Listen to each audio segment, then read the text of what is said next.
ఒక ఉజ్వలమైన భవిష్యత్తు ఆ కుటుంబాలకు కూడా వస్తాయని చెప్పేసి భావించే ఈరోజు ఫీజు రియంబర్స్మెంట్ అంటే ఎప్పుడు కానీ ప్రభుత్వాలు స్వాతంత్రం వచ్చినప్పటి నుంచి కూడా ప్రాథమిక విద్య మాత్రమే ప్రభుత్వం అనేది కూడా పెద్ద ఎత్తున అందించేది. కానీ మారిన పరిస్థితులకు అనుగుణంగా కూడా ఇంజనీరింగ్ చదవాలన్నా, అలాగే పీజీ కోర్సులు చదవాలన్నా, డిగ్రీ కోర్సులు చదవాలంటే ఎంతో ఖర్చుతో కూడుకునేది. కాబట్టి సామాన్యమైన కుటుంబాల నుంచి చదువు అనేది కూడా ఒక ఇంటర్మీడియట్ అంటే 12th క్లాసు ఇంటర్మీడియట్ వరకు అయిపోతానే వదిలేసేవారు.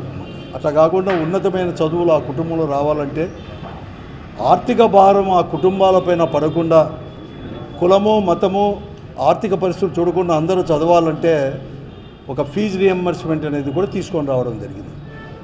ఆ ఫీజు రియంబర్స్మెంట్ వచ్చిన తర్వాతనే ఈ రాష్ట్రంలో ఎంతోమంది పేద కుటుంబంలో ఉండేవారు అందరూ కూడా పెద్ద ఎత్తున కూడా ఇంజనీరింగు, డాక్టర్లు, టెక్నికల్ కోర్సెస్ ఇవన్నీ కూడా చదివి ఎంతోమంది విదేశాలకు వెళ్ళిపోయారు. ఈరోజు తర్వాత ఎక్కడ చూసినా కూడా ఇంజనీర్లకు ఇతర రాష్ట్రాల్లో కూడా ఉద్యోగస్తులు మన ఆంధ్రప్రదేశ్ తెలుగు వారు ఉన్నారంటే ఆ ఫీజు రియంబర్స్మెంట్ వల్లనే, ఉన్నత చదువు చదివిన వల్లనే. అలాగే జగన్మోహన్ రెడ్డి గారు కూడా ముఖ్యమంత్రి అయిన తర్వాత వాళ్ళ నాయన ఒక అడుగు వేస్తే 2 అడుగులు ముందుకేస్తా అని చెప్పిన విధంగానే కడకు ఉన్నత చదువులు చదివే దాంట్లోకే ఫీజు రియంబర్స్మెంట్ కాదు, మామూలు ప్రాథమిక విద్య దగ్గర నుంచి ఇంటర్మీడియట్ వరకు కూడా అమ్మఒడి పేరిట అంటే ప్రోత్సహించడానికి, ఆ కుటుంబం నుంచి ముందుకు పోవడానికి కూడా అంటే ఎల్కేజీ నుంచి ఇంటర్మీడియట్ వరకు కూడా అమ్మఒడి అని కూడా తీసుకొని వచ్చి 15,000 కూడా ఇవ్వడం కూడా జరిగింది. ఇవన్నీ జరిగితే మొత్తం పైన జగన్మోహన్ రెడ్డి గారు ముఖ్యమంత్రిగా ఉన్నంత కాలం 5 సంవత్సరాలు 2019 నుంచి 24 వరకు కూడా ఒక విద్యా రంగంలోనే 73,000 కోట్ల రూపాయలు అంటే ఫీజు రియంబర్స్మెంట్ కావచ్చు, అమ్మఒడి కావచ్చు, నాడు నేడు స్కూళ్ళ దగ్గర కానీ బుక్స్, డ్రెస్సులు ఇవన్నీ కూడా తీసుకొని వచ్చేసి 73,000 కోట్ల రూపాయలు కూడా ఖర్చు పెట్టడం జరిగింది వైఎస్ఆర్ కాంగ్రెస్ పార్టీ ప్రభుత్వం కూడా.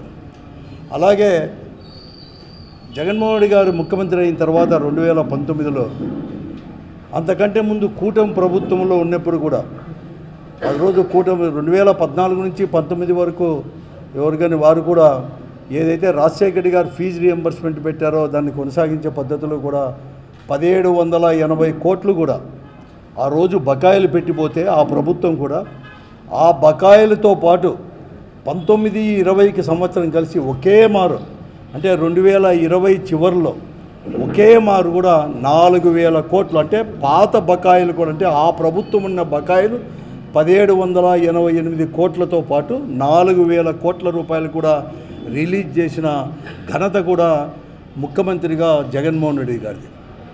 ఈరోజు ఈ రాష్ట్రంలో కూటమి ప్రభుత్వం ఏర్పడి 8 మాసాలు కూడా పూర్తి అవుతూ ఉంది. మార్చికి అనేది కూడా అకాడమిక్ ఇయర్ కూడా ఎండ్ అవుతూ ఉంది. ఈరోజు ఇంజనీరింగ్ కాలేజీలో కానీ, ప్రైవేటు డిగ్రీ కాలేజీలో కానీ, ఐటీఐలో, పాలిటెక్నిక్ కాలేజీలో, ప్రైవేట్ దాంట్లో కూడా చాలామంది కూడా ఫీజులు కట్టాలి అని ఒత్తిడి కూడా చేస్తూ ఉన్నారు. వెంటనే కూడా చెల్లించాలి అంటున్నారు. కానీ ప్రభుత్వం మాత్రం నిమ్మకు నీరెత్తినట్లుగా ఎక్కడ కానీ ప్రభుత్వంలో చలనం కూడా ఎక్కడ కానీ లేని కూడా లేదు. 700 కోట్ల రూపాయలు రిలీజ్ చేస్తామని చెప్పేసి దాదాపుగా 25 రోజుల కిందట మాట చెప్పింది. కానీ ఇంతవరకు ఒక్క పైసా కూడా విడుదల చేయలేదు ఈ కూటమి ప్రభుత్వం కూడా. గతంలో కూడా అంటే గతంలో 2019 అంటే 20, 23, 24, 25 సంవత్సరానికి కూడా జగన్మోహన్ రెడ్డి గారు ముఖ్యమంత్రిగా ఉన్నప్పుడు వైఎస్ఆర్ కాంగ్రెస్ పార్టీ ప్రభుత్వం కూడా ఫీజుల కోసము చివరిలో అంటే మార్చి 1వ తేదీ 2వ తేదీ 708 కోట్ల రూపాయలు కూడా రిలీజ్ కూడా చేయడం జరిగింది.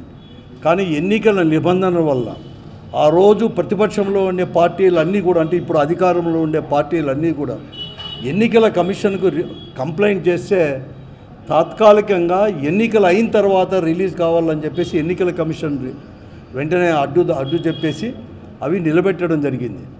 వాటితో కలిపి ఈ అకాడమిక్ ఇయర్కు కలిపి ఇప్పటికీ ఇంకా కూడా 3,900 కోట్ల రూపాయలు ఈ కూటమి ప్రభుత్వం కూడా బకాయిలు అనేది కూడా పెండింగ్ కూడా పెట్టింది. రూపాయి 700 కోట్ల రూపాయలు రిలీజ్ చేస్తామనేది కానీ ఇంతవరకు కానీ రిలీజ్ చేయలేదు. దీనివల్ల ఇప్పటికే కాలేజీల యాజమాన్యాలన్నీ కూడా ప్రజలపైన అంటే విద్యార్థులపైన కూడా పెద్ద ఎత్తున ఒత్తిడి కూడా తీసుకొస్తా ఉన్నారు. వెంటనే ఫీజులు చెల్లించాలని చెప్పేసి ఫీజు రీఎంబర్స్మెంట్ ఒకవేళ జరిగితే ప్రభుత్వం మాకు కడితే ప్రభుత్వం చెప్పినట్లు కడితే మళ్ళీ కూడా మేము తిరిగి ఇస్తాం. కానీ మీరు మాత్రం ఫీజులు మాత్రం చెల్లిస్తేనే మార్చి కానీ ఏప్రిల్లో జరగబోయే ఎగ్జామ్స్కు కూర్చోబెడతాం, అలవ్ అనేది చేస్తాము అని చెప్తా ఉన్నాను. అదే కాకుండా 2023-24 అకాడమిక్ ఇయర్ పూర్తి అయిపోయి పాస్ అయిన వారు అంటే 24 ఏప్రిల్ తర్వాత పాస్ అయిన వారికి చాలామందికి కూడా ఇప్పుడు కూడా పాస్ అయినా కూడా వారు ఇంకా కూడా ఫర్దర్ స్టడీస్ పీజీ కోర్సులకు పోవాలని కొంతమంది, విదేశాలకు పోవాలని చెప్పి కొంతమంది అయితే ఉద్యోగాలకు సెలెక్ట్ అయిన సర్టిఫికేట్ అనేది కూడా కాలేజ్ వారు ఇవ్వలేదు కాబట్టి ఇవ్వకుండా కూడా చాలామందికి కూడా పెండింగ్ కూడా పెట్టారు. వారు కూడా కాలేజీల చుట్టూ కూడా ప్రతిరోజు కూడా ప్రదర్శన చేస్తూ ఉన్నారు, కలెక్టర్ల దగ్గరికి పోతున్నారు. ప్రతి సోమవారం కూడా గ్రీవెన్స్లో నాకు తెలిసినంతవరకు రాష్ట్రంలో ప్రతి సోమవారం గ్రీవెన్స్ ఉంటే చాలు విద్యార్థులు కూడా చాలామంది కూడా ఈరోజు హైయర్ ఎడ్యుకేషన్ కంప్లీట్ అయిన వారు వీళ్ళందరూ కూడా వెంటనే కూడా మీరు ఫీజులు చెల్లించండి, సర్టిఫికేట్లు తీసుకొని మేము ఫర్దర్ స్టడీస్కి పోతాం, ఇప్పటికే ఒక అకాడమిక్ ఇయర్ లాస్ అయిపోయింది అని చెప్పేసి పెద్ద ఎత్తున చేస్తూ ఉన్నారు. కానీ కూటమి ప్రభుత్వంలో కానీ ప్రజాప్రతినిధుల్లో కానీ ఎక్కడ కానీ చదువుకోని లేదు. కాలేజీలకైతే మేము చెప్పాము, ఎవరు కానీ ప్రెజర్ చేయొద్దని అని చెప్పి కలెక్టర్ల ద్వారా ప్రభుత్వం ఏమో చెప్పిస్తూ ఉంది. కానీ ఏ యాజమాన్యం కానీ ఈరోజు నేను జిల్లాలో ఇక్కడే చూస్తున్నాను, అనంతపురం జిల్లాలో చూస్తున్నాను ఇంజనీరింగ్ కాలేజీలన్నీ కూడా ఏ యాజమాన్యం కానీ ప్రభుత్వం చెప్పిన మాట ఇవ్వలేదు. కొంతమంది యాజమాన్యం మాత్రం కొన్ని కాలేజీల్లో మాత్రం మిమ్మల్ని ఎగ్జామ్ కూర్చోబెట్టుకోవాలంటే ఫీజులు కట్టితేనే కూర్చోబెడతాం, వారు వెనక్కిస్తే మళ్ళా తర్వాత మీకు వెనక్కి చెల్లిస్తామని చెప్పి చెప్తా ఉన్నారు.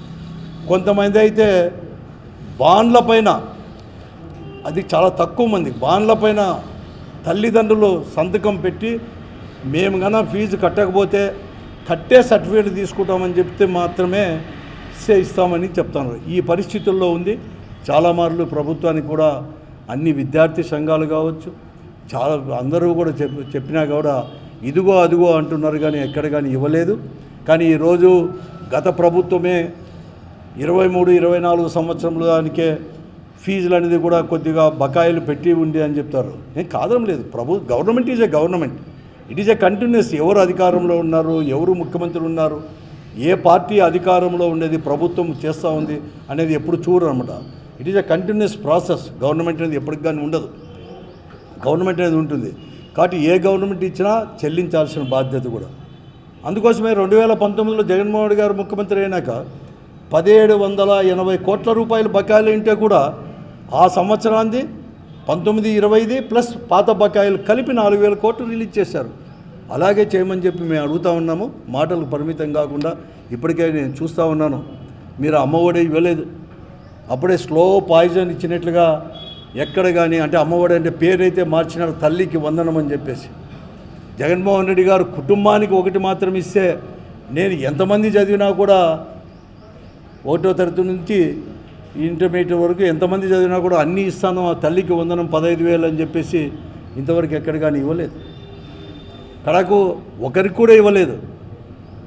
ఇవన్నీ కూడా అంటే స్లో పాయిజన్ మాదిరి. జనానికి రాష్ట్ర ఆర్థిక పరిస్థితి బాగలేదు, అలాగే ఎక్కించడానికి ఒకతూరి ఇలా మాట్లాడేది, లేకుంటే ఇంకొచ్చూరు పవన్ కళ్యాణ్ మేము తప్పకుండా కూడా మాట తప్పం ఇస్తామని చెప్పేది, లేకపోతే లోకేష్ గారితో మాట్లాడించేది, ఇంకో మంత్రితో మాట్లాడి ఇలా చేస్తున్నారంటే దాటవేసే దానిలో ప్రజలకు అనేది ఇవ్వము అని చెప్పకనే చెప్పే పరిస్థితి ఈరోజు కూడా ఉంటా ఉంది. అందుకోసమే ఈరోజు చాలామంది కూడా ఈ ఉన్నత విద్య చదివే వాళ్ళు ఎంతమంది కొంతమంది అయితే వెళ్ళిపోతున్నారు. ప్రైవేట్ స్కూళ్ళల్లో కూడా ఉండేవాళ్ళు కూడా ఫీజు కట్టలేక ఆ సంవత్సరానికి ఇంత 20 గంటల వాళ్ళు కూడా వదులుకుంటున్నారు ఆ స్కూళ్ళు కూడా. ఆ పరిస్థితి కూడా ఈ రాష్ట్రంలో నెలకొని ఉంది. అందుకోసమే ఈరోజు వైఎస్ఆర్ కాంగ్రెస్ పార్టీ, ఎందుకంటే మేమైతే ప్రతిపక్షంలోనే ఉన్నాం, మాకు సీట్లు 11 ఎవరేం చెప్పాల్సిన అవసరం లేదు, మాకు కూడా తెలుసు వాస్తవ పరిస్థితులు కూడా. కానీ ఒక ప్రతిపక్ష పార్టీగా మేమేదో ఎమ్మెల్యేలు కావాలనో లేకపోతే మా పార్టీ తరపున జగన్మోహన్ రెడ్డి గారు ముఖ్యమంత్రి కావాలనో లేదు.